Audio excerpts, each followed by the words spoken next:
হয়, এইটো সমগ্ৰ শিক্ষা অসমৰ অধীনত আমাৰ নগাঁও জিলাৰ DMCৰ মহোদয়ৰ নিৰ্দেশনা মতে আমাৰ ৰাইজৰ উৎসৱ পতা হৈছে। কপিলী শিক্ষা খণ্ডৰ দীঘলদী ক্লাছৰ ৰাইজৰ উৎসৱ। ৰাইজৰ উৎসৱৰ 14খন স্কুলৰ ছাত্ৰ ছাত্ৰী, শিক্ষক শিক্ষয়িত্ৰী আৰু কমিউনিটি পিপল মানে অৰ্থাৎ ৰাইজ জড়িত হৈ পেলাই আমি এইটো উৎসৱ পাতিছোঁ। আৰু আজি দিনটোৰ কাৰ্যসূচী 10 বজাৰ পৰা আমাৰ পতাকা তোলা হৈছে। পতাকা তোলাৰ পিছত আমাৰ এতিয়া মানে বাৰে ৰহণীয়া সাংস্কৃতিক শোভাযাত্ৰা য'ত ছাত্ৰ ছাত্ৰীসকল হ'ব আৰু আমাৰ বিদ্যালয়সমূহৰ ছাত্ৰ ছাত্ৰীসকলৰ অভিভাৱক অভিভাৱিকাসকলে অংশ ল'ব। আৰু এটা বিৰাট ৰেলী হোৱাৰ পিছত আমাৰ ইয়াতে এটা আলোচনা চক্ৰ হ'ব আৰু ছাত্ৰ ছাত্ৰীসকলক লৈ বিভিন্ন প্ৰতিযোগিতা আৰু সাংস্কৃতিক অনুষ্ঠান হ'ব। এনেধৰণে আজি ৰাইজৰ পূৰ্ণ সহযোগ লাভ কৰিছে, এইটো ভাল লাগিছে। আৰু ছাত্ৰ ছাত্ৰীৰ উপস্থিতি যথেষ্ট ভাল। আৰু বাৰে ৰহণীয়া সাংস্কৃতিক অনুষ্ঠানত বিভিন্ন জাতি জনগোষ্ঠীৰ প্ৰতিনিধিত্ব কৰি আমাৰ ছাত্ৰ ছাত্ৰীসকলে সাজপাৰ পৰিধান কৰি এতিয়া ৰেলীত যাব আৰু এইটোৱে আমাৰ ৰাইজক বাৰুকৈ মানে আনন্দ দিব।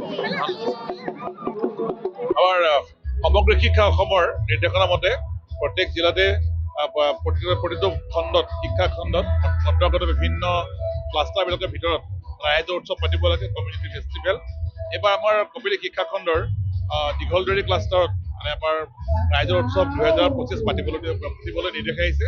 আৰু সেই নিৰ্দেশনা মতেই আমি আজি 13 ডিচেম্বৰ তাৰিখে আমি দীঘলদৰী ক্লাষ্টাৰৰ হৈ দীঘলদৰী কাকতি গাঁও উচ্চ মাধ্যমিক বিদ্যালয়ত ৰাইজৰ উৎসৱ পাতিছোঁ।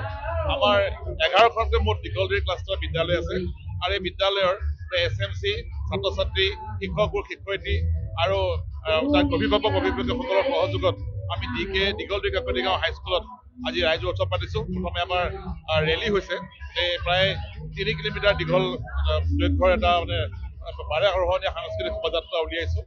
আৰু তাৰপিছত আমাৰ বৰ্তমান বিভিন্ন আলোচনা চক্ৰ আৰু বিভিন্ন বিদ্যালয়ৰ ছাত্ৰ ছাত্ৰীসকলৰ সহযোগত আমাৰ অনুষ্ঠান চলি আছে। ৰাইজেও ইয়াত হৰিনামকে আদি কৰি বৰগীতকে আদি কৰি বিভিন্ন সাংস্কৃতিক শিতানত ভাগ লৈছে। মুঠৰ ওপৰত আজিৰ দিনটো আমাৰ দীঘলদী ক্লাষ্টাৰৰ বাবে প্ৰত্যেক বিদ্যালয়ৰ প্ৰত্যেক ছাত্ৰ ছাত্ৰী আৰু অভিভাৱকসকলৰ কাৰণে এটা বৰ আকৰ্ষণীয় দিন হৈছে। আৰু মই নিজে এই দীঘলদী ক্লাষ্টাৰৰ CRCC হিচাপে আমাৰ প্ৰত্যেকগৰাকী প্ৰধান শিক্ষক শিক্ষয়িত্ৰী ছাৰ বাইদেউলৈ ধন্যবাদ জ্ঞাপন কৰিছোঁ।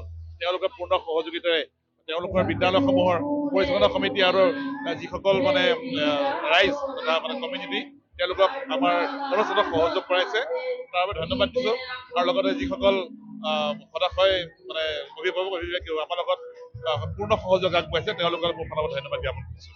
এনেকুৱা ৰাইজৰ উৎসৱ ধৰণৰ এনেকুৱা অনুষ্ঠানে বিদ্যালয়ৰ লগত ৰাইজৰ সহযোগিতা বা সংযোগ সেইটো মানে খুব শক্তিশালী কৰে আৰু বিদ্যালয়ৰ বিকাশৰ ক্ষেত্ৰত শৈক্ষিক পৰিৱেশৰ বিকাশৰ ক্ষেত্ৰত ই সহায় কৰে।